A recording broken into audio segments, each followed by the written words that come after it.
This story belongs to a friend of mine. He told me this once and I simply have to tell it here. My friend is of Native American heritage and is part of a tribe who reside in the Pacific Northwest coast. He is quite the character. For one, he's a whopping 6'10" and has the blackest eyes you could imagine. He always has this frowning face going on, which makes him even more intimidating. But he's not a bad guy. In fact, he's the most gentle of giants. He was working at a gas station back in 1992, and he pretty much always worked the graveyard shift from 11 p.m. to 7 a.m. Business wasn't exactly booming at nights, so he was usually watching TV or reading magazines between customers, and there were a few. One night he was sitting as usual watching TV when a customer entered the gas station. The guy paid for his gas, a pack of smokes, and some soda and returned to his car. Nothing unusual. But my friend looked out the window toward the customer's car, and he spotted what looked like a huge dog sitting by the edge of the woods. Now the window is located on the side of the building, some distance from a sliding door, overlooking the gas pumps. On the sides of the roof above the gas pumps are pretty strong halogen lights, which shine into the gas station. This gives the gas station not only an eerie lighting, with blinds casting long striped shadows, but it also blinds the teller to an extent. As he peered through the window, trying to focus on the dog, it was gone. He didn't think much of it, even if it was a wolf. He was inside, and wolves don't tend to rob gas stations at night. They were pretty common around here, but this one was huge. He brushed it off and returned to his mindless watching of the TV. A couple of hours go by, and not a single customer has entered since the last one. He was just about to refill some condiments when he heard a huge thud coming from the back. It didn't come from inside. It came from behind the building where they kept the garbage. The gas station had been visited before by scavenging homeless, but my friend didn't really care. It was just garbage after all. Let them take it. But the noise kept getting louder. He grabbed a flashlight and a gun from the office and circled around back to tell whoever was there to leave, as he had had enough. His presence alone could have scared off anyone, but he wanted to feel safe just in case. He exited through the sliding doors, walking past the window he was just sitting by. He turned the corner and shined his light toward the dumpsters. As the cone of light hit the dumpsters, my friend instantly drops his flashlight and the gun. It was the huge dog he saw before. It wasn't a dog, though. It clearly stood on its hind legs, reaching the same height as himself. It couldn't have been a bear as it was too gaunt. The creature's eyes had been glowing in the rays of the flashlight, making it even more terrifying. He ran inside the station, locked the door, and stayed inside the whole night, and quit the very next day. My friend is still convinced that what he saw was a Skinwalker, a shape-shifting shaman of sorts that are a common occurrence in Native American lore and culture.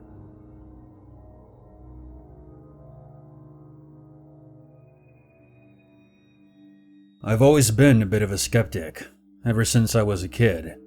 Scary stories don't faze me, horror games never frighten me, and whenever I hear something weird at night, I instantly assume that it's something normal, an animal or just a house settling. Despite this, something very unnerving happened to me the other day, and I'm not really sure what to make of it. It's the first time in years that I've been genuinely frightened. I live in a forested area in the US. Me and my girlfriend live in a large cabin, and although there are roads nearby, our nearest neighbor is at least a kilometer away. We also have 2 cats, one of which sleeps in the bedroom with us, while the other often goes out at night and does whatever cats do when they're out of sight. Anyway, I stay up late at night and sleep into the mornings, whereas my girlfriend is an early bird. It was about 1 a.m. in the morning, and I was watching some crappy TV show in the living room while my girlfriend slept in the bedroom, when I heard something outside near our cat flap. For clarity, our cat flap uses an electronic chip, so only our cats can use it. I assumed that it was just one of the cats coming into or leaving the house, and I just ignored it. Then I heard it again. It sounded like something thudding against our cabin. It happened several times at random intervals. I lost my patience and decided to just go open the door. Clearly the cat was having some trouble getting in. I passed the bedroom and peered in as I walked past, to see if my girlfriend had heard the noises as well, She was fast asleep, but the cat that sleeps with us was staring at the window. I called her name, but she didn't even look over at me. She just kept staring. I shrugged it off and kept heading towards the kitchen. The back doors are through there as well. I reached the back door and saw a dark shape through the translucent door flap. I sighed, expecting the cat to be out there, and opened the door. The door opened fully, and I froze. It wasn't my cat. Whatever it was, it started moving before I opened up, and I only caught a glimpse of a distorted figure. It kind of looked like a tailless dog bolting away, and I mean it was absolutely pelting it. I freaked out and slammed the door shut. What the hell was that? I wasn't sure. My natural skepticism kicked in, and I assumed that it was just my other cat, and I had merely startled it. Perhaps the darkness had made it appear larger. Nevertheless, I was creeped out, and I decided to go to sleep. As I slipped into bed, I realized something horrifying. The second cat was asleep on the rug. It took me a while to get to sleep that night. Everything seemed normal until a few hours later. I awoke to a strange feeling of dread. Something wasn't right. My girlfriend was still sleeping. I held my breath, and I heard something creaking by my door. It sounded too loud to be one of the cats. It was as if a person was walking around. I reached towards my bedside cabinet and flicked on the lamp. The room was illuminated, and I saw something standing just outside my open bedroom door, staring at me. It was the same twisted figure that I had spotted outside earlier. It wasn't very tall, maybe a little over 5 feet, but it was its face that scared me the most. I only caught a glimpse of it, but what I saw will stay with me forever. It looked like a dog, but with an elongated face, with almost human-looking eyes. You know that weird distorted snarl that hounds pull when they're pissed? It had that same expression. I instantly started shouting profanities as I scrambled backwards, trying to straighten up. The creature turned and sprinted down the hall. I heard it dash outside and go past the window behind us, just above the headboard. I managed to look outside, as my girlfriend started to panic as she fully woke up. We both caught a glimpse of whatever the hell this thing was as it dashed off into the woods near our home. Grabbing my trusty shotgun from beneath the bed, as well as a couple of rounds from the ammo box that sits next to it, I ran out of my room in my underwear and made my way into the kitchen. The back door was open. I had forgotten to lock it when I first saw this thing. I haven't seen it since, and we still live in that same cabin. I have bought sturdy locks for all the main doors and windows in the house, and I always check the exit points at night.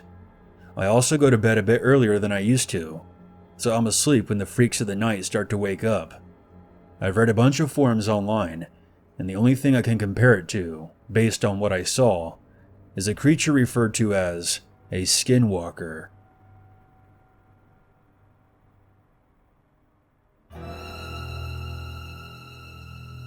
I don't consider myself to be a very superstitious person. Okay, I get a kick out of horoscope every once in a while, and my boyfriend and I like to humor the idea that spirits and poltergeists exist, and how we would haunt people when we died and came back as ghosts. In fact, my boyfriend refuses to go anywhere near a Ouija board, refuses to even think about it. I blame all those crummy horror films that he watches. Why even tempt it? He would say. Why would you even want to taunt evil spirits like that? Ghosts don't play fair, and if you piss one off, you're screwed. I don't think he was ever 100% serious, just precautionary.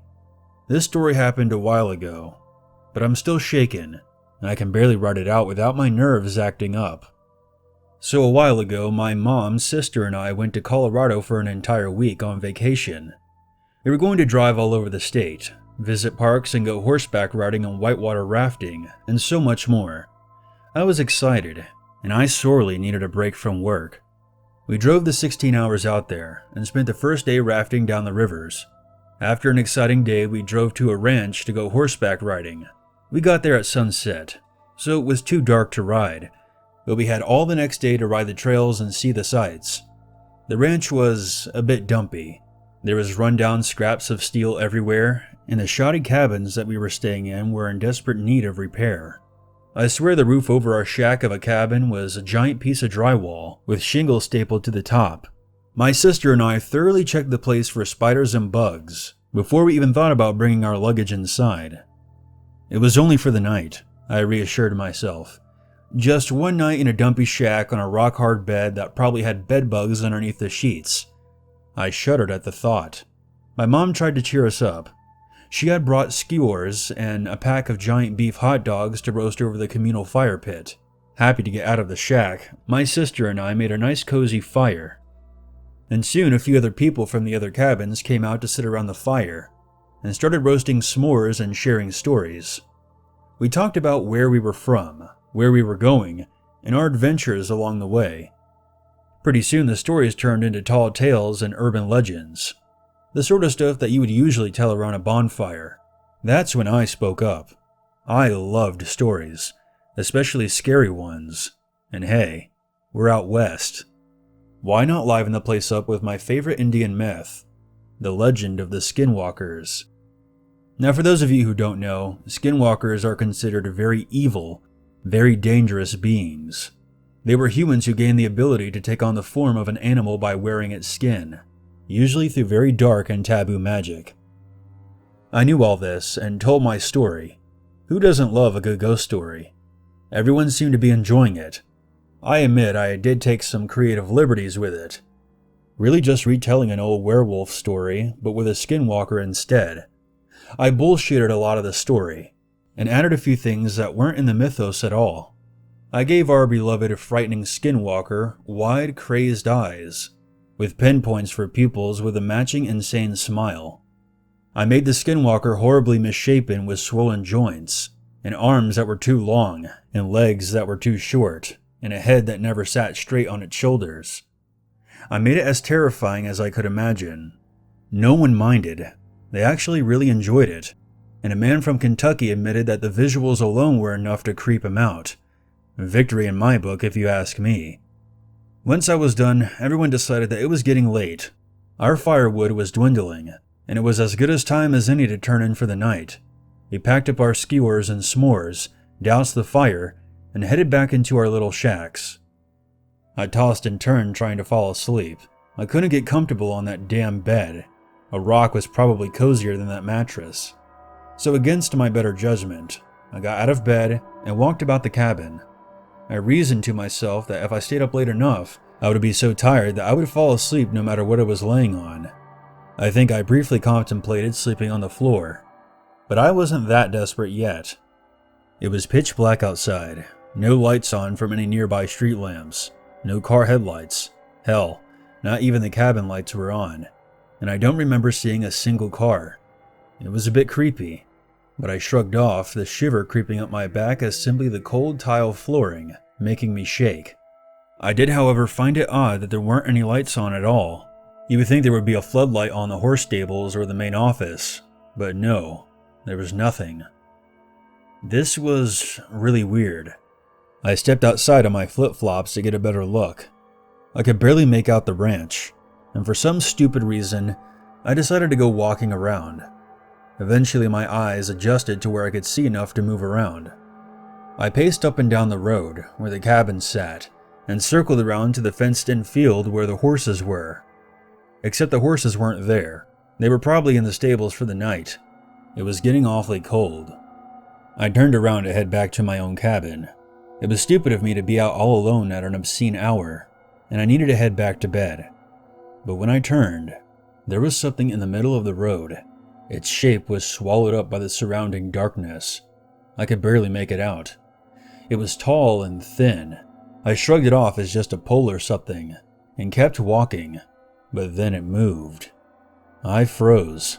My breath caught in my throat, and I could barely breathe. I had just imagined that, I told myself. I just imagined it, and I'm freaking myself out. Get your head on straight. But then it moved again. My paralyzed throat managed to squeak out a pathetically weak whimper as my legs began to lose strength. I shivered violently against the cold that was building up inside of me. My eyes began to focus on the impossibly dark figure. Now I could see it. It was a person, but like nothing I had ever seen before. Its arms were impossibly long, its legs were too short, and it had a torso that was far too long for its rail-thin body, and a head much too big for its stick neck. Its right arm was sticking out to its side, swinging up and down. Its blockish head rolled onto its left shoulder, jerking and twitching up and down. It didn't move other than that. It just stood there, twitching, head rolling around on its shoulders. I stood there like the dumbass I was. My cabin was a few hundred yards behind that thing, and I wasn't stupid enough to try and walk past it. My only option was to go around, behind the cabins and stables, and hope that it didn't see me. I forced myself to lift my foot off the ground and stepped backwards.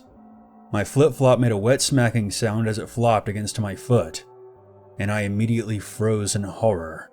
The thing stopped too. It stood there perfectly straight, perfectly still, listening. I stayed as still as I could.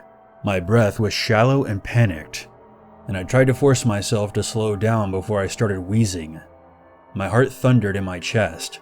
My whole body was shaking, but I didn't move, and neither did it. I began to slowly bend over and slip my feet out of those damn flip-flops. My feet touched the dirt and gravel, but at least now I could move silently. I spared a quick glance to the side to see where I was going. 2 cabins were immediately to my right. I could slip between them with ease, as there was no visible debris between them. I only looked away for a second, but when I turned back, the thing was gone. It was gone, and I knew at that moment it was coming for me. Yet my body would not move. I was paralyzed to the spot. I couldn't move no matter how loud my head screamed at me to run. It was then that I heard something behind me. I turned instinctively. I was greeted with 2 bulging eyes, staring at me unblinking with 2 black pinholes for pupils. It had an insane smile that was stretched far too wide to be anything remotely human. My paralysis broke as I stared at that fucking thing. I ran, crying my eyes out, trying to scream, but a horrible lead weight in my throat silenced me. My feet pounded on the dirt, and I stomped over anything in my way. I even scraped my foot on a sharp rock, but I didn't care, and just kept running. I felt the cold creeping up my back. It was sinking right into my bones, and I couldn't stop shaking or sobbing. I didn't stop until I burst through the cabin doors and deadbolted the lock behind me. I leapt into bed and huddled under the blankets, hiding my head. I then gasped and shook for breath.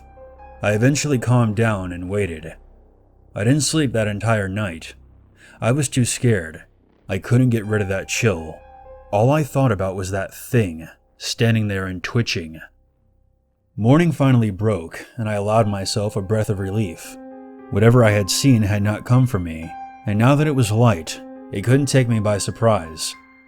My mom noticed my bleeding foot and the blood I tracked through the cabin, but I shrugged it off, said that I cut myself the night before while making s'mores. I don't think she believed me, but she didn't push it. We left not long after that. As we were leaving, I looked at the place where I had been standing the night before, and I shuddered, but I assured myself there was nothing. We said goodbye to the ranchers and our companions, and I noticed the man from Kentucky who said he thoroughly enjoyed my story. He told me again how much he liked it, and said he was going to tell his own kids when he got back home.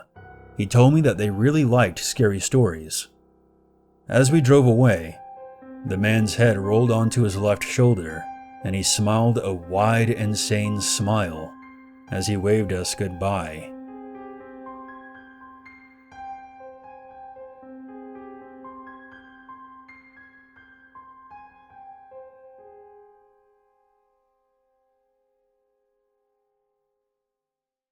There's always a reason to be afraid.